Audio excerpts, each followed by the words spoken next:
Good morning, students. We have to start from page 110. Klausner sat down beside the telephone. So, as you know, Klausner called the doctor, that is Dr. Scott, because he was the only person with whom he has discussed about his experiment, discussed the details of his experiment, and so he called the doctor, right?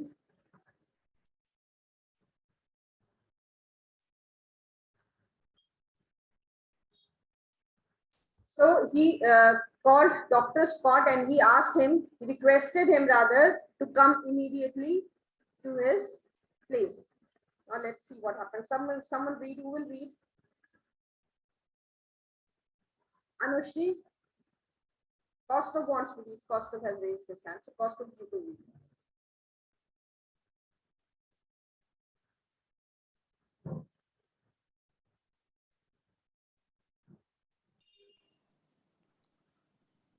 Klausner sat down beside the telephone and waited.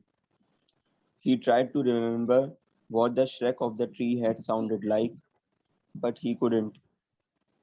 He could remember only that it had been enormous and frightful, and that it had made him feel sick with horror. So he He tried to tried, recollect it. He tried to recollect the type of shriek which he heard when he struck his axe on the trunk of the tree. Right. So that was something which was in his mind. It was a terrible shriek. It was a terrible inanimate shriek, and he has never heard that kind of sound in the past. So now he was trying to recollect, trying to remember the sound which he heard, and the sound which was made by the tree, but he was not able to remember it properly. He could only remember that it was a terrible shriek, it was a horrible shriek, but exactly what type of sound it was, he fails to remember. And it was something which made him sick with horror, means it terrified him. he tried to imagine what sort of noise a human would make if he had to stand anchored to the ground while someone deliberately swung a small sharp thing at his leg so that the blade cut in deep and wedged itself in the cut. Same sort of noise, perhaps. No. Wedged itself in the cut means like when you strike something with a sharp object, what happens? The object gets stuck there, na? So that cut which is made. So he was trying to, means wetting something means that forcing something, right, in a very small space. So that is wedge itself in the cut. So he started comparing the hitting of axe to the human being. What would happen if somebody would just tie a human being anchored to the ground, means if he's fixed, if a human being is fixed to the ground and someone forcibly he tries to hit that human being with any sharp object on his leg and a deep cut is made on his leg. What type of pain that human being would undergo? Quite different.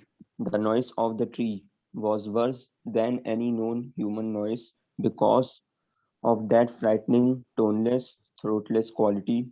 He began to wonder about other living things, and he thought immediately of a field of wheat standing up straight and yellow and alive, with the mower going through it, What is a cutting the mower? stems. Mower is an instrument. It's a machine which is used for cutting grass. You must have seen it in the lawn and the gardens, right? People use a mower to cut the grass. Now, what he started thinking, he started thinking about all those trees and all the crops which grow in the field, right? And how they are cut using a mower. Then, what type of terrible sound they might produce. 500 stems a second, every second. Oh my God, what would that noise be like? 500 wheat plants screaming together, and every second another 500 being cut and screaming. And no, he thought, I do not want to go to a wheat field with my machine. I would never eat bread after that. Yes, But so he what was like, about so he was thinking about all those trees and plants which are cut down by the human being, and this made him feel even more sick, even more terrified, because just now he has heard only 2 3 times the sound which were made by the rose bush, the jasmine, and the tree, and the sound which was made by the tree when he hit his axe on the trunk of the tree, that was the most terrible one, right? So now he started wondering what would happen if the field, what would happen, what type of sound would be produced in a field of wheat, where a mower is used to cut down several trees, at least 500 trees in one go, in 1 second. Every second it chops off so many plants. So that would be really a very terrible thing to hear. So he decided that he will not go. He will not take it. See, he is very scared at this very moment, right? So he said that he will not go. He will never take his machine to the field. Why? Because if he does so, if he hears that sound, he will never be able to eat bread. Why? Because bread is made from wheat. So after hearing such a terrible sound, he will come to know the amount of pain which a tree undergoes, or which the plants in the field they undergo. So then that will not allow him to have bread in future. So see, in this paragraph, this entire paragraph talks about the love for nature, right? Love for plants and trees. So I would never eat bread after that. But what about? And then he started thinking about every type of plant, like every fruit, trees, plants which we consume. So he said that what about the potatoes, the cabbages, carrots, onions, everything we get from plant. And whenever they are plucked from the plant would make a similar sound, that terrible inanimate sound. And what about apples? Then he thought about apples.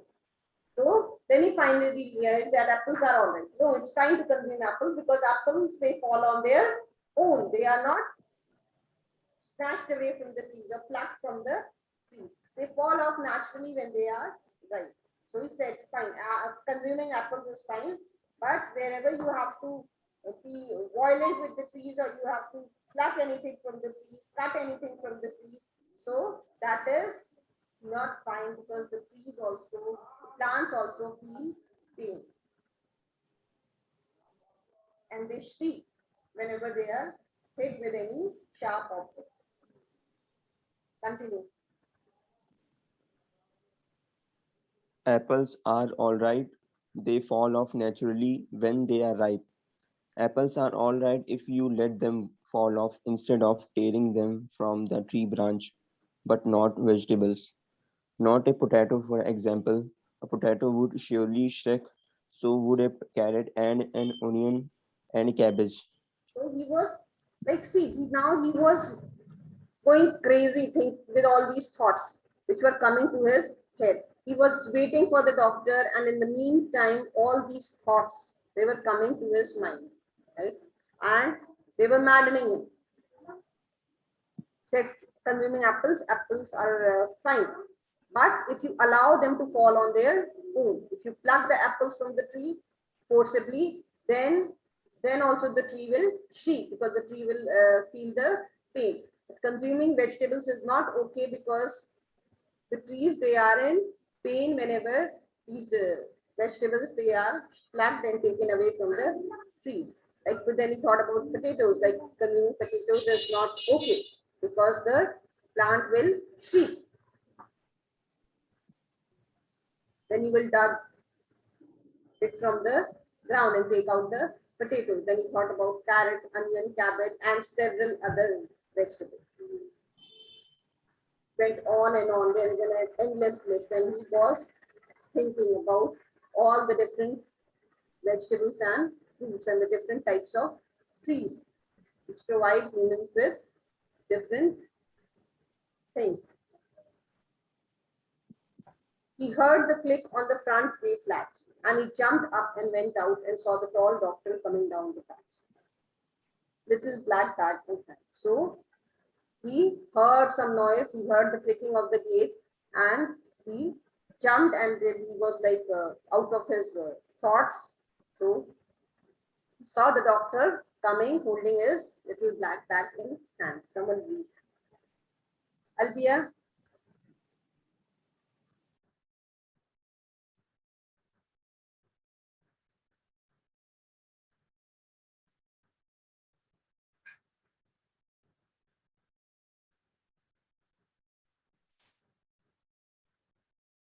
Heard the click of the front gate latch, and he jumped up and went out and saw the tall doctor coming down, patch, little bag in hand.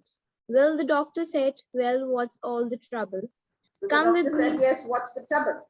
Why? Because the doctor was also worried.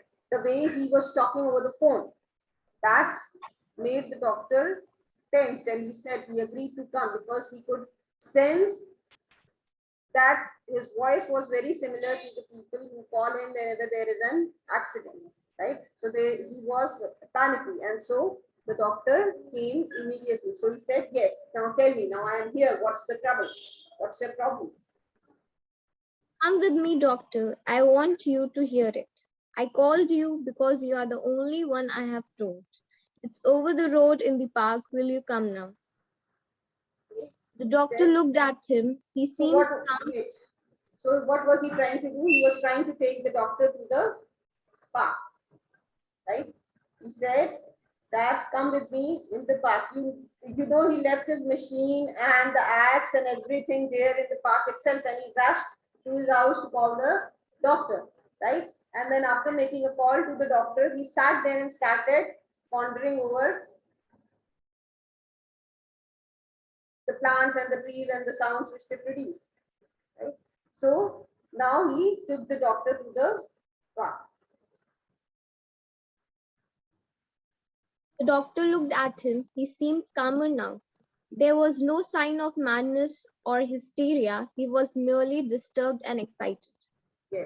So he was a bit normal. He was not in a similar condition as he was when he made the phone call to the doctor. So now he was a bit calmer, and only there was excitement in his voice, right? Not that uncontrolled restlessness, right? So that was not there anymore. So he seemed to be calmer now, and there was no sign of madness and hysteria. Hysteria, I told you, is like when your emotions are not in control. So then you go hysterical. So he only seemed to be disturbed and excited. They went across the road into the park, and Klausner led the way to the great beech tree, at the foot of which stood the long black coffin box of the machine and the axe. So he went to the tree, to the same tree which he had hit with his axe, and there his axe was also lying, and the coffin box was also kept there. Why did you bring it out here? The doctor asked. I wanted a tree. There aren't any big trees in the garden, and why the axe? Yes. So the doctor wanted to know what is that coffin box doing there. It was there in the shed, this garden.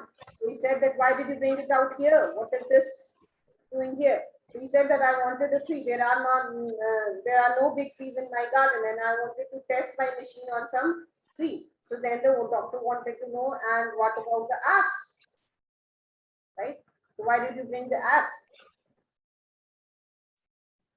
You'll see in a moment, but now please put on these earphones and listen. Listen carefully and tell me afterwards precisely what you hear. I want to Means accurately and exactly. make quite sure. The doctor smiled and took the earphones and put them over his ears. Okay. So now why he called the doctor? He wanted to be sure that whatever he heard means was the real thing. It was not just a figment of his imagination. He wanted to be sure that whether the doctor also hears the same terrible sound or not. So that is why he called the doctor. Then he asked the doctor to fix the earphones and listen to the sound. It will be produced by the tree. Why? Because he just still, because he is the only one who has heard these strange sound. Nobody except him has any idea about the sound which is produced by the tree, right? So he wanted to be sure that whatever he is thinking is the reality or not. So that is why he asked the doctor to come, and then now he is making the doctor also listen to the sound produced by the tree. Klosner bent down and flicked the switch on the panel of the machine. Then he picked up the axe and took his stance, with his legs apart, ready to swing. For a moment he paused. "Can you hear anything?" he said to the doctor. Okay. So he bent down and flicked the switch on the panel of the machine. Means he switched on his machine. Then he picked up the axe, and then he took his axe, and then again this stance. Taking a stance means to take the position with his legs apart. Right? When you are trying to hit something, you have to, with great force, you have to keep your legs apart so that you are able to hit with full force and you don't fall. So then he was ready to swing his axe and hit the tree with his axe. For a moment he paused.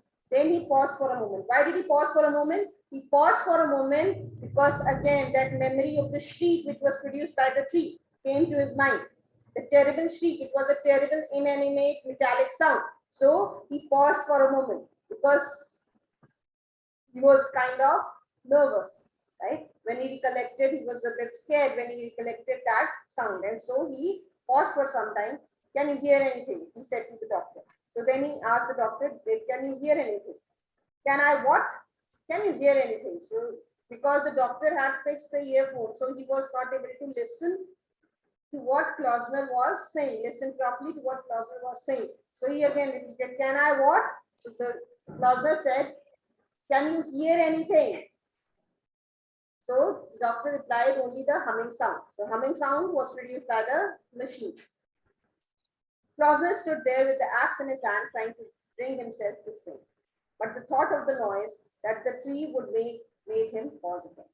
So again he paused because that thought of the noise which the tree will produce, the moment the axe will hit the tree is going to shriek again. So that scared him and he paused again. "What are you waiting for?" the doctor asked. "Nothing," Klosner answered. And then he lifted the axe and swung it at the tree. So then he picked his axe and then he hit the tree again.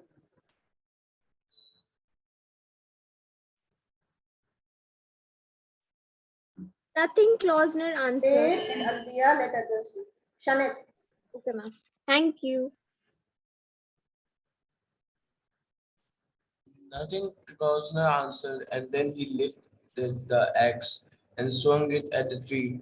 And as he swung, he thought he could swear he felt a movement on the ground on which he stood. He felt the slight shifting of the earth beneath his feet, as though the roots of the trees were moving beneath the soil, but it was too late to check the blow, and the axe blade struck the tree. And rushed deep into the wood. Okay, so now what happened? Klosner hit the tree with his axe. And what happened the moment he hit the tree with his axe? He felt the ground moving. What happened? The roots, because the tree was being hit for the second time with the axe, right? So it was damaged, and so there was some movement under the ground which he felt. That means the roots, they were moving. So he thought that he felt that movement, but by the time he realized that there is some shifting in the ground, right? There is some movement under his feet. By the time he realized that, he had already hit the tree. So it was difficult for him to check the blow or to control his blow, and the axe blade was already inside the trunk of the tree and wedged deep into the wood. So wedged deep into the wood means it was again inserted in that narrow space of the tree. It made a deep cut and it was stuck there. Continue, Shannon. At the movement high overhead, there was the crackling sound of wood splintering and the squishing sounds of leaves brushing against other leaves, and they both looked up and the doctor cried, "Watch out, run, man, run." Splintering sound. What is the meaning of splintering sound? That's shattering sound, right? Because a huge branch of tree was cut, was damaged, and then the branch was trying to come down to the ground, right? At greater speed. So he heard the next moment, what did he hear? He heard overhead. Overhead means on top of his head, from the top. He heard a crackling sound of wood splintering, right? Splintering means a huge branch was breaking itself from the tree. So that splintering, that shattering sound was made. So splintering and swishing sound of the leaves. Swishing means because it was trying to move against the leaves. It was a huge tree. So the swishing sound was produced when it was rubbing against the leaves and brushing against other leaves, and they both looked up. And then when they heard this sound being made overhead, so they looked up and then they had to run to save their lives. Yes. Continue, Shannon.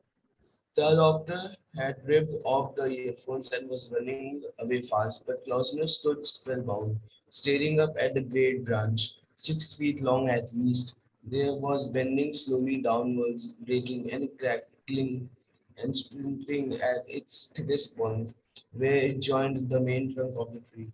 The branch came crashing down, and Klausner leapt aside just in time. It fell upon the machine and smashed into pieces. Okay, so the machine was finally gone, right? The branch came down and it fell on top of the machine, and everything was smashed into pieces, being broken into pieces. What happened when the moment the doctor heard that sound, right? He just stripped off his earphones, the earphones which were fixed to his head. He just took them off, threw them there, and started running to save his life. He even cried, "Watch out, run, man, quickly, run." So he asked Klausner also to run because the branch, that huge branch, was about to fall on their head.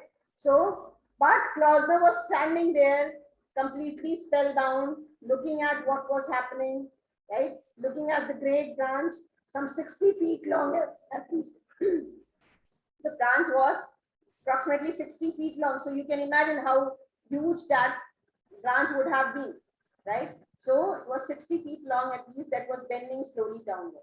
So it was bending, first it bent slowly downward, then it broke off from the tree, and while breaking off, it made the splintering, crackling sound, and then it came down at great speed and fell on the machine and smashed it into pieces. The machine, that means that the machine was broken into pieces. Great heavens, shouted the doctor as he came running back. So when it finally fell on the machine and everything was okay, then the doctor came running and he said, "Thank God, that was a near one. I thought it had got you." So because Klausner was late in running, right? So he said that it was a near one, means it was a narrow escape for you. You barely managed to save your life. I thought it had got you. I thought that it will fall on you, that branch will fall on you. But somehow you managed to escape.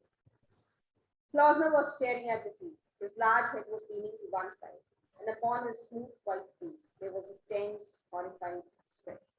So his head, like, you know, it was his normal posture. So his head was leaning at one side, was bent in one side, and he was looking, his face was white because of the tension, and there was horrified expression on his face.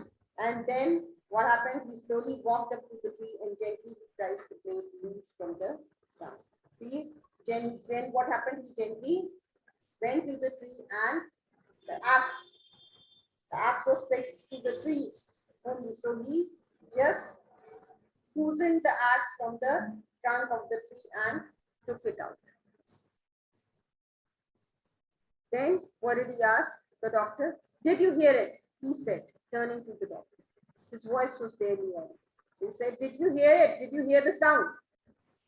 He asked to the doctor. See, the doctor was in a hurry to save his life.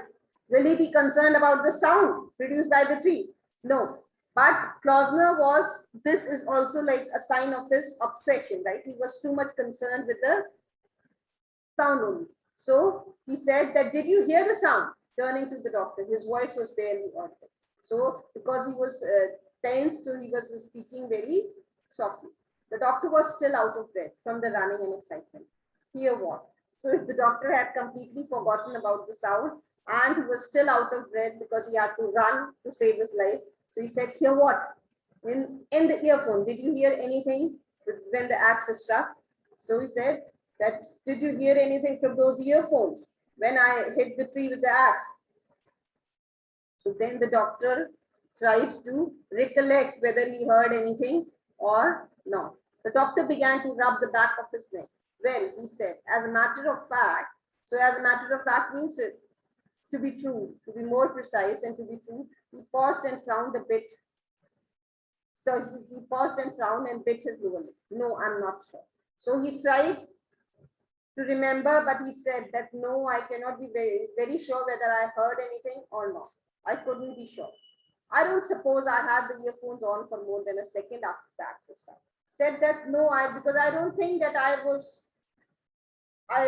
had those earphones on my head for more than a second when the axe hit, because the sound was produced by the branches splintering, and so I had to run to save my life. So I ripped off the earphones immediately, not even for more than a second. I had those earphones on, and so I'm sorry, I can't recollect whether I heard anything or not. But Klausner was not to be pacified with this answer, and he said, yes, yes, but what did you hear? Okay, fine, I don't want to know for how long you had those earphones on. What I want to know is that, did you hear anything? I don't know, the doctor said. The doctor was not sure, and so he said that I don't know. I don't know what I heard. Probably the noise of the branch breaking. So he said, maybe I heard the noise of the branch breaking from the tree. He was speaking rapidly, rather irritably. And this irritated the doctor, because Klausner was asking the same question again and again. I'm not interested in knowing the details. I'm not interested in knowing anything else.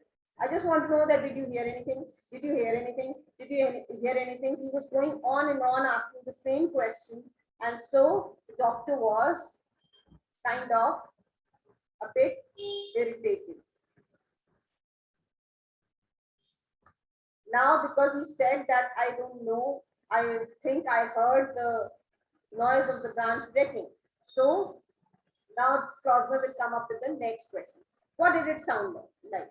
Klausner leaned forward, staring hard at the doctor. Exactly what did it sound like? So he said, okay, fine. So you heard something. You agreed that you heard something. So now I want to know, what did it sound like? What was the type of the sound which you heard? And Klausner was very serious in his expression when he was asking this question to the doctor, and he leaned forward. See, when you lean forward while talking to someone, it shows your intent, right? That you are listening to the person is standing in front of you with a lot of attention, right? And you are interested in what the person is talking.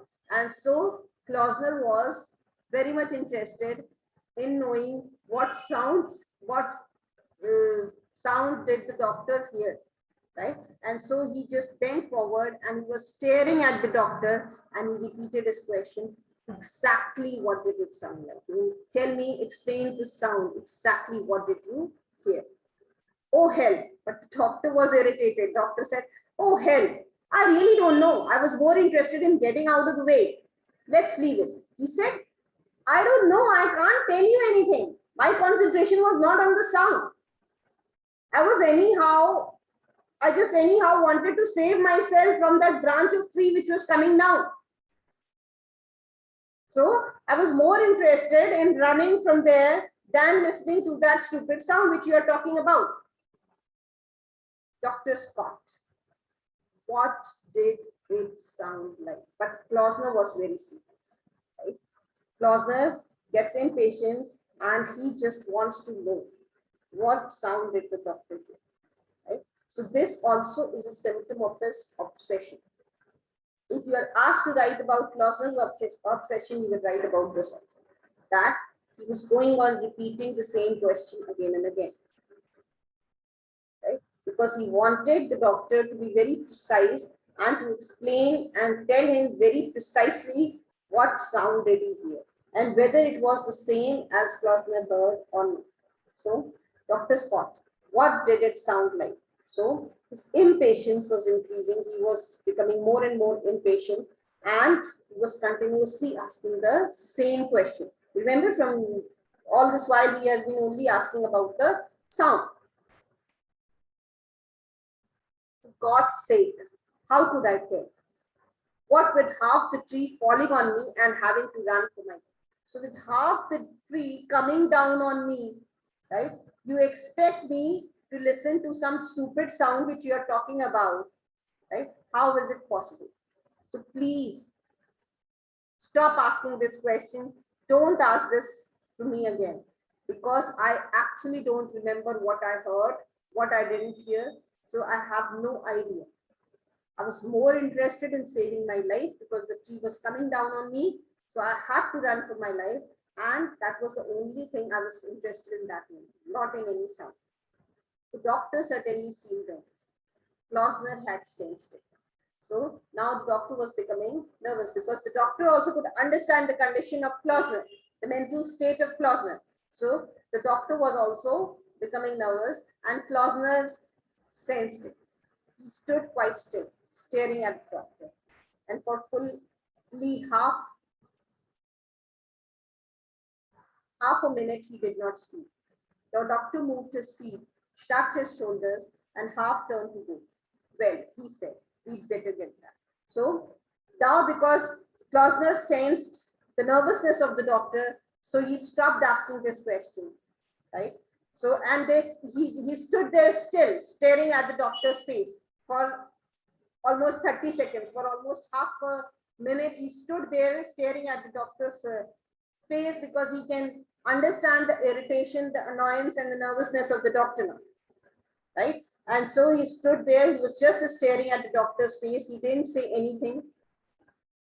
And then the doctor initiated first, and he shrugged his shoulders and he said that now let's go, right? Let's go home. The doctor wanted Klausner to be at home, to relax, to come out of this sound business and to relax for some time. So he wanted to take Klausner back to his house. And so he turned and then he said to Klausner that let's go home. Let's go back home. I think we should stop here and we'll continue further on the next one.